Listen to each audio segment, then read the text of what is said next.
जय श्री राम दोस्तों, आप सभी लोगों को मैं गुड़िया कुशवाहा।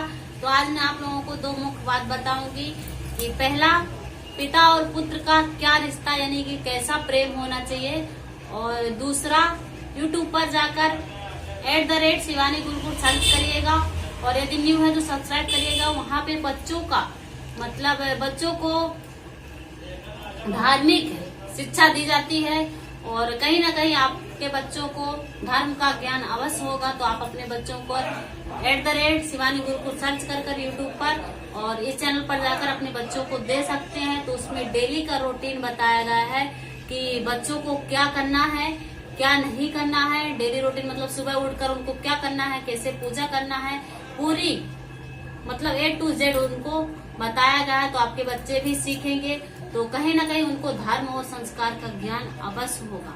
और पिता और पुत्र का प्रेम कैसा होना चाहिए ये भी मैं बताऊंगी। इसके पहले कुछ प्रसंग पढ़ूंगी। तो जो हम पार्ट 1, पार्ट 2, पार्ट 3 डालते हैं तो वो अपने अनुसार डालते हैं, मैंने पहले भी बताया था। तो आज का पार्ट 15 है। तो और अभी बालकांड चल रहा है, मास पारायण पहला विश्राम अभी, और शुरू से रामायण पढ़ रही हूँ। तो आप लोग तो यदि देखे होंगे तो आप लोगों को तो पता ही होगा।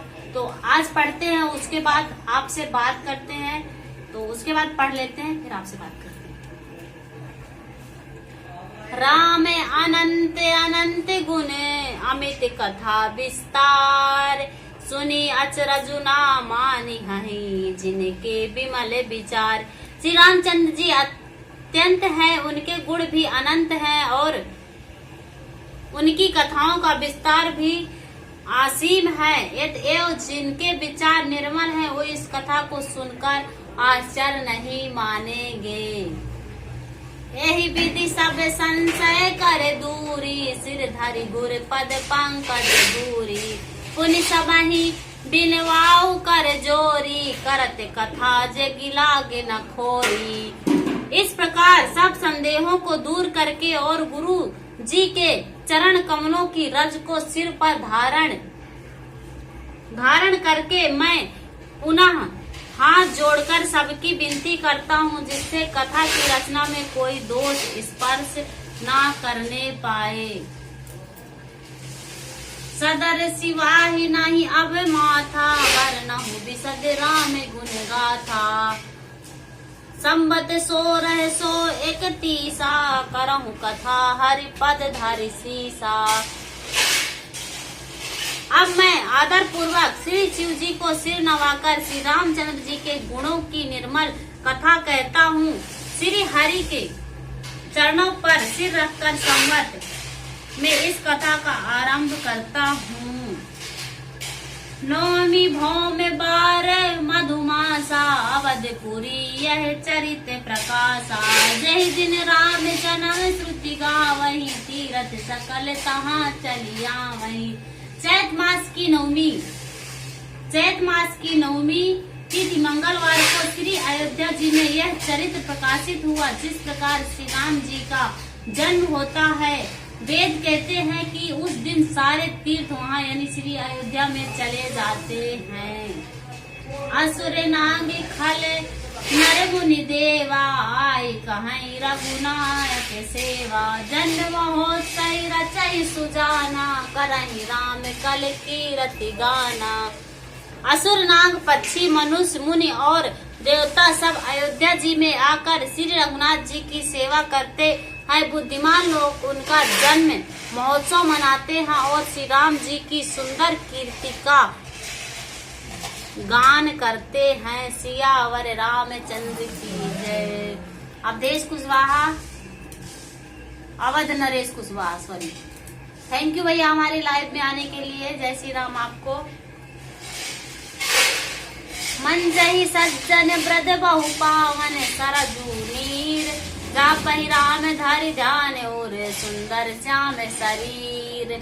सज्जनों के बहुत ही समूह उस दिन श्री सरयू जी के पवित्र जल में स्नान करते हैं और हृदय में सुंदर श्याम शरीर श्री रघुनाथ जी का ध्यान करके उनके नाम का जप करते हैं। दरस परस मंजने अरूपाना, हरहि पाप कहे वेद पुराना। नदी पुनीत अमित महिमाती, कही ना सैक शारदा विमल मती। वेद पुराण कहते हैं कि श्री सरयू जी का दर्शन, स्पर्श, स्नान और जलपान पापों को हरता है। यह नदी बड़ी ही पवित्र है, इसकी महिमा अनंत है। जैसे विमल बुद्धि वाली सरस्वती जी भी नहीं कह सकती। राम धाम दापुरी सुहावनी, लोक समस्त विदित अति पावनी।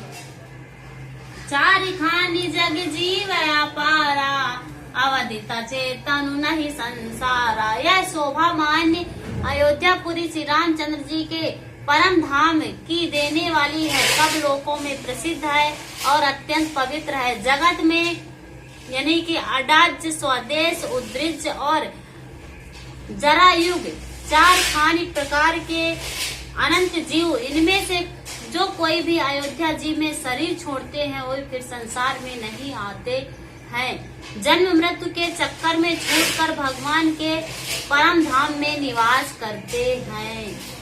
सब विधि पुरी मनोहर जानी, सकल सिद्ध प्रति मंगल खानी। विमल कथा कर की है आरंभा, सुनते नसाहि काम मद दंभा।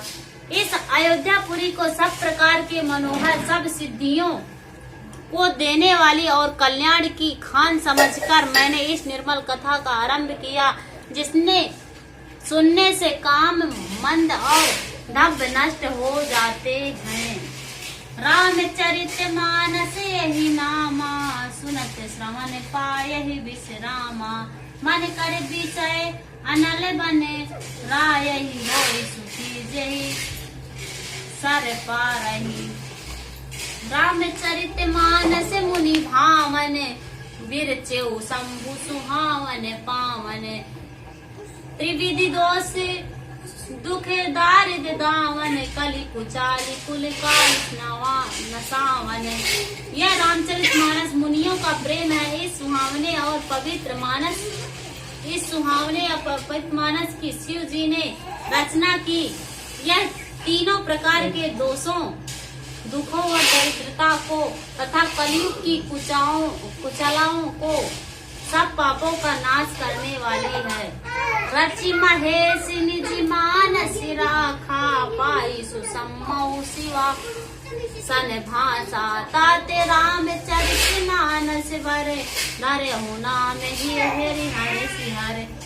श्री महादेव जी ने इसको रचकर अपने मन में रखा था और सुअवसर पाकर पार्वती जी से कहा। इसी से शिव जी ने इसको अपने हृदय में देखकर और प्रसन्न होकर इसका सुंदर रामचरित मानस नाम रखा।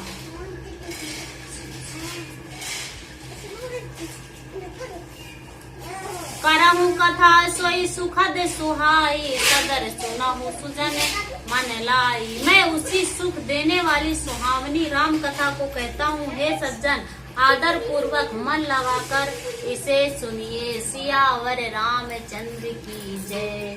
तो जय श्री राम दोस्तों, आप सभी लोगों को और कैसा लगा आप लोग कमेंट करके बता सकते हैं। और कौन कौन पढ़ता है आप लोग ये भी बता सकते हैं। और मेरा पहला पॉइंट था कि पिता और पुत्र का प्रेम कैसा होना चाहिए, उनका रिश्ता कैसा होना चाहिए। तो उनका रिश्ता जो है फ्रेंडली होना चाहिए, मतलब जैसे फ्रेंड का होता है। ऐसा नहीं है कि मतलब पिता है तो पिता के जैसे थोड़ा सा व्यवहार जो है वो फ्रेंडली रखना चाहिए। और यदि माता पिता आपके बुजुर्ग हो गए हैं, यानी कि थोड़ा सा एजेड ज्यादा हो गए हैं, तो उनमें थोड़ा सा चिड़चिड़ापन आएगा। और यदि कुछ वो बात बोलते हैं कि नहीं ऐसा करना, तो वो जब तक आप कर नहीं देते हैं तब तक वो बोलते रहते हैं। तो उनसे ऐसा नहीं कि हाँ एक बार बोल दो, गुस्सा में कुछ लोग बोल देते कि हाँ सुन लिया हो, एक बार बोल दिए हो, बार बार क्यों बोल रहे हो। तो ऐसा नहीं करना है, क्योंकि उनकी जो मतलब माइंड की सोच हो जाती है वो बच्चों जैसे हो जाती है। यदि एजेड हो जाते हैं तो उनकी बोलते ना कि उनकी बुद्धि बच्चों जैसे हो जाती है। तो रियल बात है, यदि वो बोलते हैं तो हर बात में उनको हाँ हाँ करना है। और यदि किसी की शादी हो जाती है तो शादी होने के बाद भी वो लोग क्या करते हैं, पत्नी की बात मानते हैं और मम्मी पापा के ऊपर चिड़चिड़ करते हैं, उनको डांटते हैं, उनसे लड़ाई झगड़े करते हैं, तो ऐसा नहीं करना चाहिए। उनका जो रिश्ता फ्रेंडली रहना चाहिए। और जैसे भगवान श्री रामचंद्र जी की बात करें तो भगवान श्री रामचंद्र जी से अपने पिता की आज्ञा का पालन किए थे। हालांकि उन्होंने मतलब श्री रामचंद्र जी के जो पिता थे दशरथ जी, तो उन्होंने मतलब उनकी पत्नी दशरथ जी अपनी पत्नी यानी श्री रामचंद्र जी की माता से कहा था भगवान श्री रामचंद्र जी को 14 वर्ष वनवास के लिए, लेकिन उन्होंने मतलब पिता से एक शब्द भी नहीं बोला कि मैं नहीं जाऊंगा, मैं ऐसा क्यों करूंगा। वो चाहते तो बोल सकते थे, लेकिन उन्होंने अपने पिता का आज्ञा का पालन किया।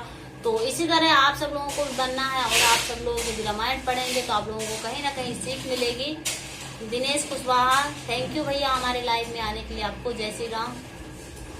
तो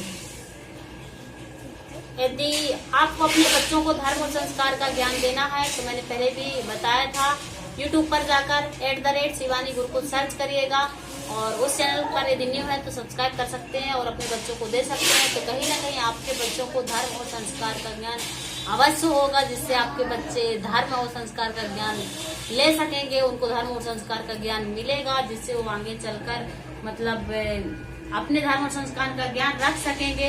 और ऐसा नहीं कि आप अपने बच्चों को बस मोबाइल पकड़ा देते हैं कार्टून दिखाने के लिए। तो जैसे कार्टून देखने के लिए आप अपने बच्चों को मोबाइल देते हैं, उसी तरह मतलब धर्म और संस्कार का ज्ञान देने के लिए कहीं आप सर्च कर लगाकर और उनके बच्चों को दे सकते हैं। कहीं ना कहीं उनको शिक्षा अवश्य मिलेगी। तो आप लोग अवश्य दीजिएगा। तो इस लाइव में इतना ही। यदि आप न्यू हैं तो गुड़िया कुशवाहा को फॉलो कर सकते हैं और यूट्यूब पर जाकर इस चैनल को @शिवानी गुरुकुल को आप सब्सक्राइब कर सकते हैं। और लाइव में आने का टाइम 9 से 10:30 के बीच में है। तब तक के लिए आप सभी लोगों को जय श्री राम।